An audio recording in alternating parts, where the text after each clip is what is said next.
Halo semuanya, bertemu lagi di video saya kali ini. Saya Sanisa Yohanes Monglo dari kelas F12 Randepo dengan NIM 2211181092. Nah, di kesempatan kali ini saya akan bercerita tentang cerita legenda atau cerita literasi pada tahun 2016. Judul ceritanya itu Bohong Merinang. Bohong Merinang.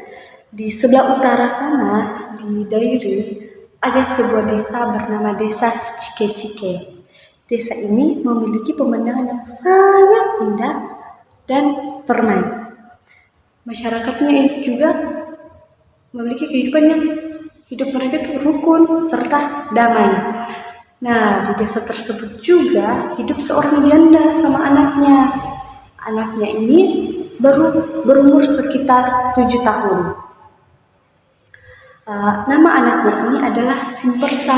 Kenapa dia diberi nama Simpersa? Karena katanya waktu dia lahir sampai dia berumur 7 tahun, kehidupan mereka itu tetap susah. Nah, meskipun mereka berkehidupan susah, tapi mereka tidak pernah atau pandang sekali untuk meminta-minta kepada orang lain. Kadang mereka hanya makan ubi bakar saja, bahkan mereka kadang tidak makan sama sekali. Nah, di desa Cike-Cike juga ini, sebagian dari warganya hidup dari hasil kebun atau ladang mereka. Nah, otomatis jika punya ladang atau kebun yang sangat luas, otomatis memerlukan orang yang menjadi pekerja atau orang yang menggarapnya. Nah, salah satu yang sering dipanggil itu adalah Simpersa bersama ibunya menjadi pekerja. Simpersa ini meskipun dia masih kecil, tapi dia sangat rajin dan dia sangat rajin pergi membersihkan, membantu ibunya. Nah, di suatu hari Simpersa duduk di depan rumah sambil memegang sapu lidi. Ibunya datang, "Nak, kamu kenapa? Kenapa muka kamu murung?" Simpersa mengatakan, "Bu, bagaimana? Apa masih ada persediaan makanan untuk kita makan?" Ibunya menjawab, "Masih ada, hanya untuk kamu saja." Simpersa balik bertanya, "Maksudnya?" Ibunya menjawab, "Makanan yang ada hanya untuk kamu saja, cukup hanya untuk kamu saja." Simpersa menjawab, Tidak ibu, ibu saja yang makan, aku masih kuat menahan lapar ini sampai besok. Ibunya hanya membalas dengan tersenyum. Pada saat itu hati ibunya sedikit dibesarkan dengan perkataan anaknya itu. Nah, begitulah kehidupan mereka atau keseharian mereka. Sampai di suatu hari mereka tidak ada pekerja yang memanggil mereka. Namun mereka berharap semoga ada orang baik yang datang untuk membagi rezeki kepada mereka. Nah, waktu mereka lagi duduk, dari kejauhan mereka melihat ada seorang yang datang. Mereka sudah tahu tujuan orang itu datang kepada mereka. Mereka sudah menebak. Nah, waktu orang itu datang, mereka mengatakan, dia berkata bahwa, "Simpersa, apakah kau bersedia membersihkan kebunku bersama ibumu yang ada di kaki gunung sana?" Sebelum ibunya menjawab, Simpersa sudah menjawab duluan, "Siap paman, saya siap mengerjakannya sendiri. Saya yang akan pergi membersihkannya sendiri." Ibunya menanggapi jawaban dari anaknya. Ibunya berkata, "Apa kamu mampu, Nak? Biarkan ibu membantumu." Tapi Simpersa mengatakan, "Tidak ibu, ibu di rumah saja, biar saya yang mengerjakannya. Siapkan semua peralatannya, saya akan bawa." Nah, setelah paman itu pergi, Simpersa langsung bergegas pergi ke kebun untuk membersihkan kebun yang ada di kaki gunung itu. Dengan tangan kecilnya, badan yang kurus, dia semangat sekali untuk membersihkan kebun tersebut. matahari semakin panas, dia bermandikan keringat, tapi dia tetap bersemangat untuk membersihkannya. Dia mengatakan dia terinspirasi bahwa dia akan pulang membawa sekarung ubi karena itu yang telah dijanjikan oleh paman tersebut. Kalau mereka sudah membersihkannya, upah mereka adalah satu karung ubi kayu. Nah, di saat dia sedang membersihkan, terdengar suara langkah dari belakang. Ternyata ibunya datang. Dia melihat ibunya membawa syeret dengan di tangan kanannya ada sebuah bungkusan kecil yang berisi ubi bakar. Ibunya datang, "Nak, beristirahatlah sebentar untuk minum dan makan ubi yang ibu bawakan untuk kamu." Simbarsa mengajak ibunya untuk pergi beristirahat, dan dia langsung mengambil air dari ibunya dan dia langsung minum. Ibunya hanya melihat dengan tersenyum bagaimana anaknya meminum air yang dia bawakan, bagaimana dia sangat kecapean dalam bekerja. Dia langsung dengan lahapnya dia memakan ubi bakar yang ibunya bawakan itu. Nah, selesai itu ibunya langsung berkata, "Kalau begitu nak, ibu pamit pulang dulu. Ibu tidak ingin mengganggu pekerjaanmu di sini. Ibu akan pulang ke rumah." Nah, di desa Secike-Cike ini ada seorang juragan dari kota datang. Di saat itu ada beberapa orang yang berkumpul. Juragan ini datang bertanya, "Permisi, adakah yang siap untuk pergi ke kota untuk bekerja di sana?" Semua orang menjawab. Ada orang yang menjawab, "Saya masih betah untuk tinggal di kampung." Yang lainnya berkata, "Saya juga, karena makanan hasil kebun saya masih cukup untuk membiayai kehidupan kami sehari-hari." Setelah itu ada seorang ibu yang bicara, "Sepertinya Simbarsa, ada seorang anak kecil yang tinggal di gubuk sebelah sana, di ujung jalan ini. Bapak kesana saja, juragan kesana saja. Juragan akan mendapatkan di sana ada seorang anak kecil, tapi dia sangat rajin." Nah, juragan ini memberi sedikit upah sama ibu yang sudah memberikan petunjuk sama dia. Setelah itu juragan ini pamit dari sekumpulan orang yang ada di lapangan itu. Dia pergi mencari tempat tinggal Simbarsa. Sampainya di sana, dia melihat begitu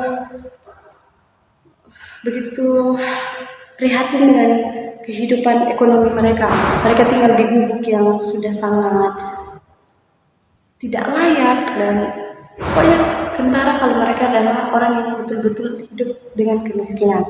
Nah, juragan ini sangat lama menunggu di depan pintu, dan tidak lama ibu Simbarsa pulang dari kebun mendapatkan juragan ini. Dia bertanya, "Permisi Pak, Bapak sedang apa? Mencari siapa?" Nah, Bapak juragan ini tersebut menjelaskan maksud dia datang ke sini. Dia berkata, "Bu, apakah kita bisa bicara dalam?" Dia masuk ke dalam dan mereka bercerita. Dan bapak ini juragan ini meminta, "Ibu, apakah anak ibu siap untuk pergi ke kota? Di sana saya akan jamin kehidupan dia dan saya akan menyekolahkan dia di sana." Ibunya sebenarnya dengan berat hati sekali karena dia tidak ingin berpisah dengan anaknya. Namun di sisi lain dia pikirkan bahwa kalau dia di kampung terus, otomatis anaknya tidak akan mendapatkan kehidupan yang layak serta tidak akan mendapatkan pendidikan, karena ibu ini berharap anaknya ini memiliki pendidikan tidak seperti orang tuanya yang tidak memiliki pendidikan. Nah, ibunya, singkat cerita, ibunya menyetujui permintaan dari sang juragan ini, sehingga sang juragan mengatakan, "Oke, ibu, besok pagi saya akan datang menjemput Simbarsa." Nah, setelah juragan itu pergi, hari semakin sore, Simbarsa belum pulang. Jadi ibunya sangat gelisah. "Kenapa anak saya belum pulang-pulang?" Nah, setelah Simbarsa selesai bekerja, dia pulang dengan langkah kecilnya sambil berlari. Dia semangat sekali untuk pulang karena dia mengetahui bahwa hari ini saya akan mendapat upah yang akan menjadi persediaan kami makan untuk beberapa hari ke depan. Dia pulang mengambil upahnya dan membawa pulang ke rumah. Sampai di rumah, ibu, ini hasil yang aku dapatkan hari ini, aku rasa cukup untuk makanan kita berapa hari ke depan. Ibunya mengatakan,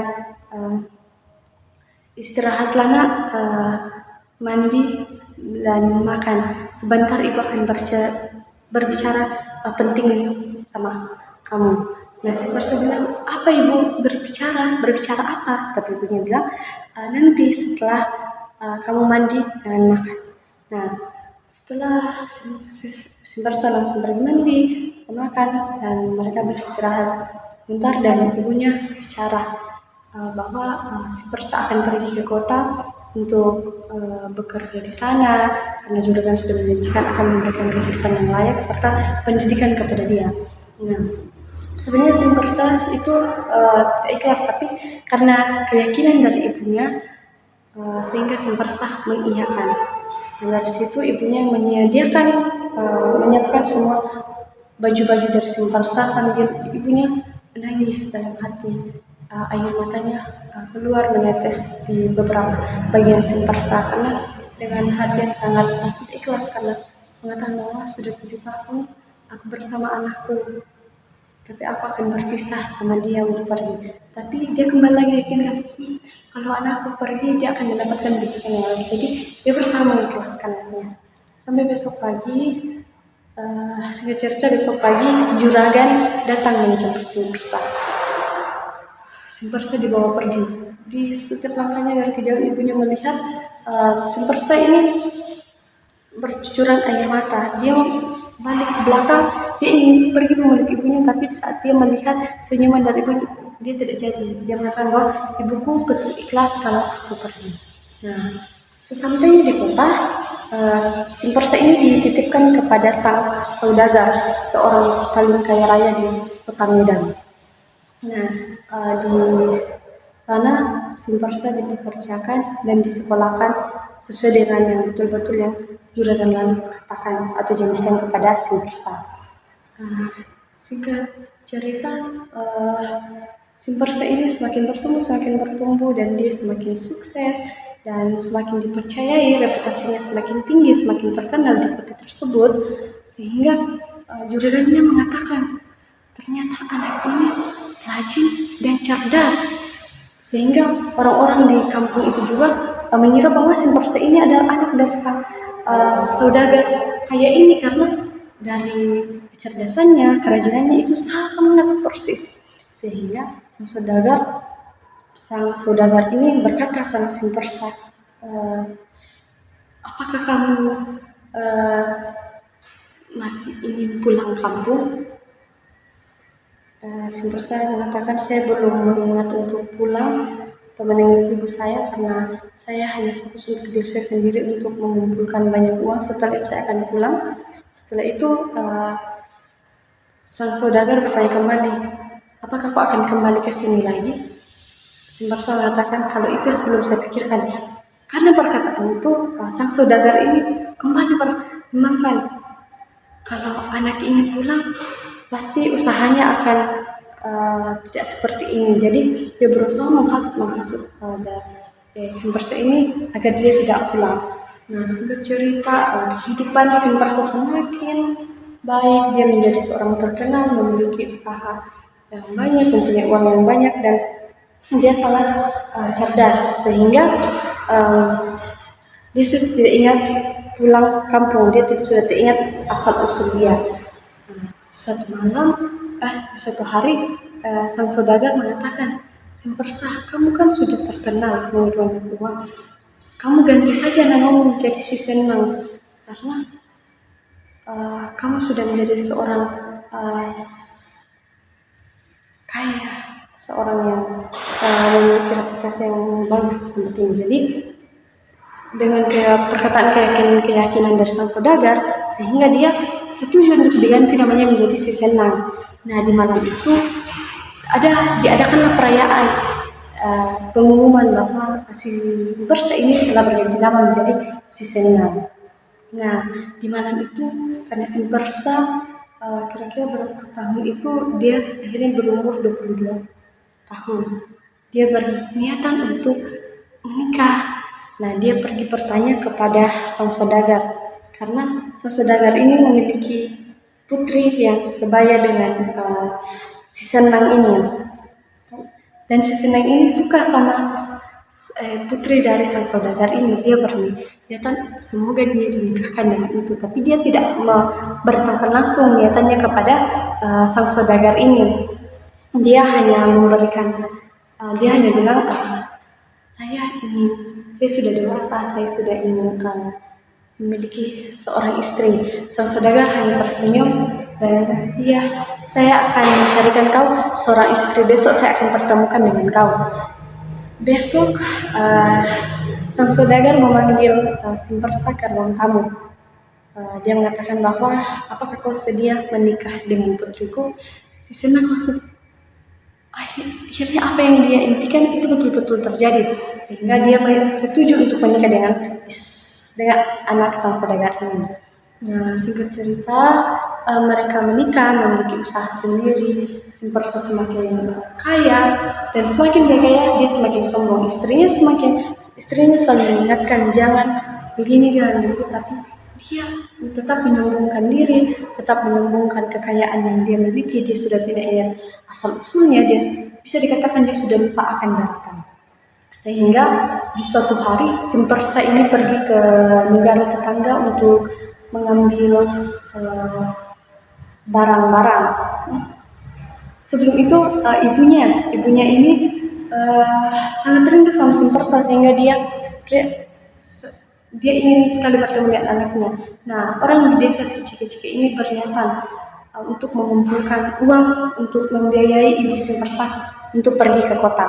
Nah, biaya telah terkumpul, ibu Simpersa pergi ke kota mencari anaknya.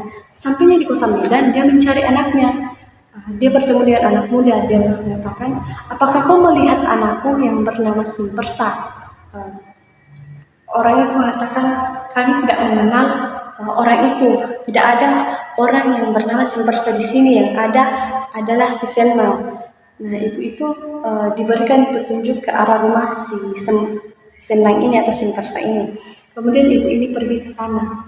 Saat dia mengetuk pintu, dia mengetuk pintu, seorang perempuan keluar, yaitu istri Simpersa keluar membuka pintu. Dia mengatakan, kenapa Bu? Ibu mencari siapa? Ibu ini mengatakan, saya kesini untuk mencari anak saya, namanya Simpersa. Setelah itu istri dari Simpersa atau Senang ini katakan, tunggu Bu. Dia pergi memanggil suaminya. Dia bertanya, ada seorang ibu tua datang mencari anaknya. Simpersa keluar dari kamar bertemu ibu ini.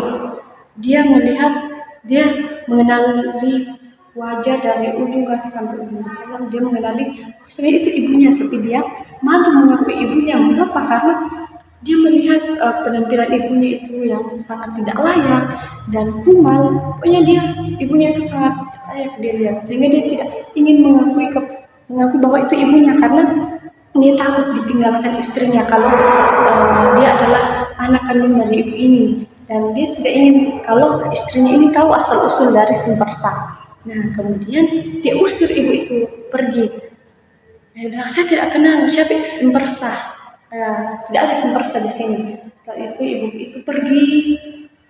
Dia terus memanggil anaknya, anakku Simpersa, di mana kau berada?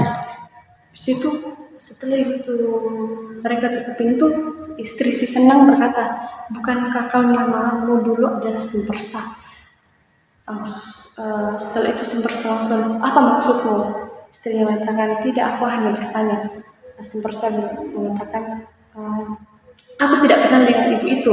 Bisa jadi ibu itu hanya datang, hanya ingin meminta uang karena kita adalah seorang kaya. Seandainya dia sudah langsung saja mengatakan maksud dia datang atau minta uang, saya akan langsung memberikan tanpa harus sengaja mencari anaknya.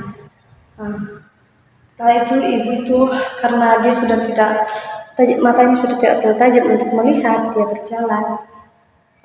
Dan dia duduk sejenak karena sangat capek dan dia lapar. Dia memakan ubi bakar yang dia bawakan sebenarnya untuk Simpersa. Nah, dia makan ubi itu, setelah itu dia lanjut berjalan.